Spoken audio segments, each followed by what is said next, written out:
I've also been working with our instructional staff. Tomorrow we'll be meeting with principals again to talk through how we can potentially provide some level or continuity of services should we ever be in the situation where we had to close due to an outbreak. And we work with our local partners like the health departments.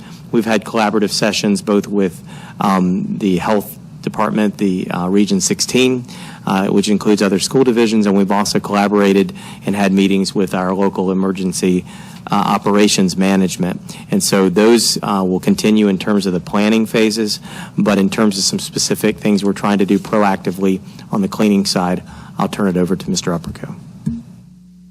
With your permission, Mr. Chairman. Please, go ahead. I have prepared a synopsis: transportation, food service, maintenance, and health services. I asked Mr. Forrest to stay and to start off by answering perhaps some of the questions that have been asked this evening. So I'm going to turn things over for the first component here in transportation so that he can give you an update specifically, and then I'll take the dais back, or excuse me, the podium back, and go through the other categories. Okay. Well, good evening. Good evening. I'd like to take this opportunity to address our plan for helping our drivers maintain a healthy environment on their buses. I would tell you that it has been our expectation that our bus drivers maintain a clean environment on their bus. And although maybe not very convenient for some, we do have a bus wash, and we also have a cart with cleaning supplies at Fleet Services for their convenience to try to maintain the cleanliness of their buses on the site. With the most recent concern that is on everyone's mind, we have been working with Mr. Upperco and our maintenance department to secure the right product. And by tomorrow afternoon, each driver should have in their possession a disinfectant that we will be asking them to use to address high contact areas on the bus, namely the grab rails and on top of the seat backs where students frequently will place their hands. And so they will have that product by tomorrow afternoon to begin that process and using that disinfectant to clean their buses. And this product and the procedure is the same that is being used by many of the localities that surround us. So, and beginning tomorrow, they will have that product in hand. All right, very briefly, I'd like to go over some procedures in food service that will be changing for the benefit of trying to ensure that things are done in an extremely sanitary manner. For example, at the high school, you may note if you ever go into lunch, you'll see a lot of kids around a pizza bar. It's called self-serve, where the students would take the spatula themselves, serve themselves. We're going to eliminate that practice. We're not going to eliminate the pizza bar, but we're going to have the food item actually placed by a cafeteria worker on the plate and given directly to the student. This should eliminate some possible hands on equipment and instruments and things of that nature. Fruit, they call it hand fruit, but basically apples, bananas, things of that nature that are now offered will be actually in sandwich bags to increase sanitation. Mr. Nacco has met with all managers last week to ensure that they have proper hand washing procedures in place, that they have additional gloves that they know to change, and that they have product to ensure that after every single lunch shift, they are able to wipe down all areas. In the area of maintenance, we've been more fortunate than some in the sense that we have been able to secure adequate supplies, at least for the meantime, of disinfectant. You might imagine, and this is something that didn't occur to me until it actually started happening, but many school divisions are unable to get adequate supplies of disinfectant cleaner because there's a run on those things. And you might know yourself, if you go down to Walmart, you're not going to find any disinfectants there now, I guarantee you. We have an adequate supply now. We have special product that will disinfect the clinics. And our priority is hit the clinic first and then hit all high contact areas, as Mr. Forrest made reference to. That would be rails, that would be doorknobs, door handles, things that receive multiple touches during the day, and of course disinfecting bathrooms and ensuring that we have the supplies in the soap dispensers all day at all bathrooms so that students can adequately wash their hands. We also will be cleaning over spring break as well. In the area of health services, we're fortunate that Mrs. Wilmer serves as one of the chairmen of Planning District 16. She works closely with Dr. Roshheim.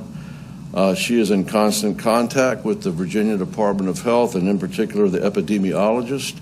She's also in contact with the Virginia Department of Education and their health services director. As I said, she's a leader in Planning District 16. We are continuing to ensure that each nurse has adequate supplies and safeguards in place. That would mean fully being able, if they come across a student that possibly might be infected with coronavirus, to protect themselves with proper garb, and also be able to isolate that student within the clinic if necessary. So that gives you a little bit of a synopsis of the areas that we are working. We're working together. We're working constantly. It's a unified effort, and we're keeping our eyes and ears open pretty much by the hour, not just by the day, as to the latest developments.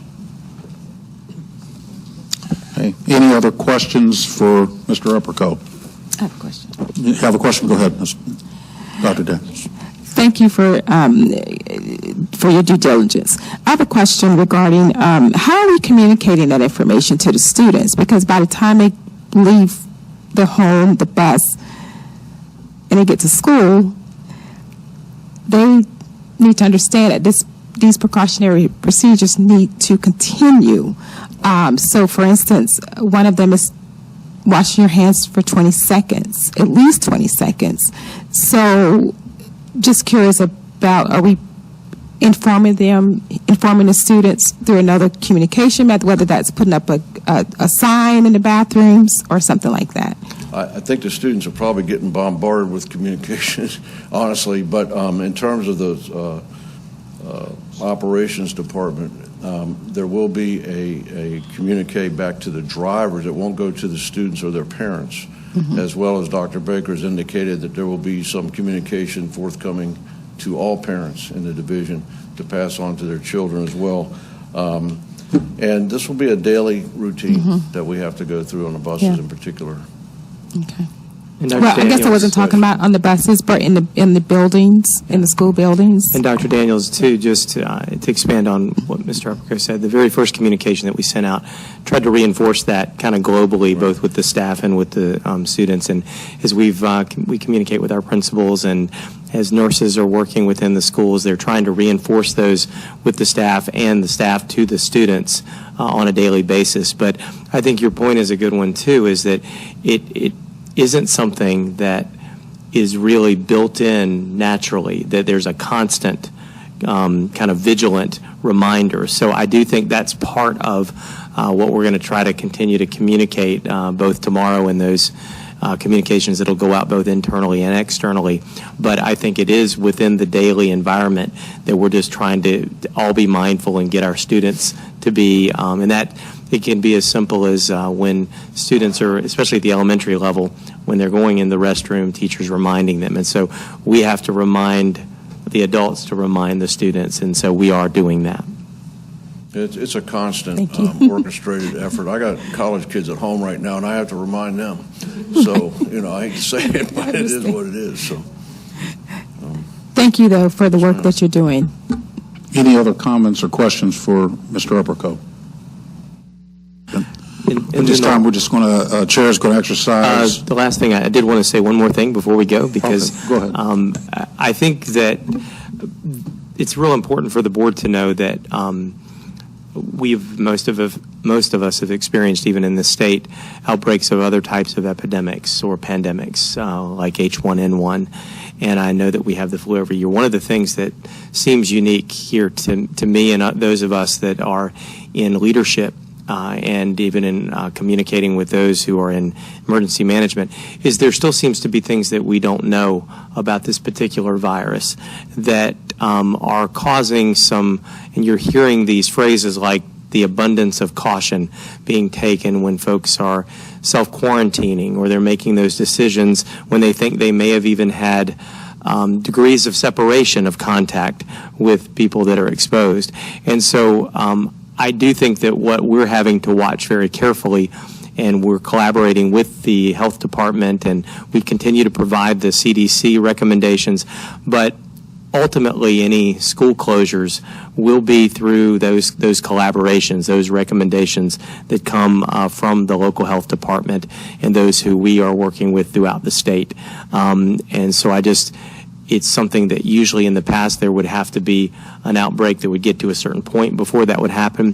What we're seeing here in other parts of the country and even to the north of us is some of those decisions are being made extremely proactive before there is any significant evidence of an outbreak.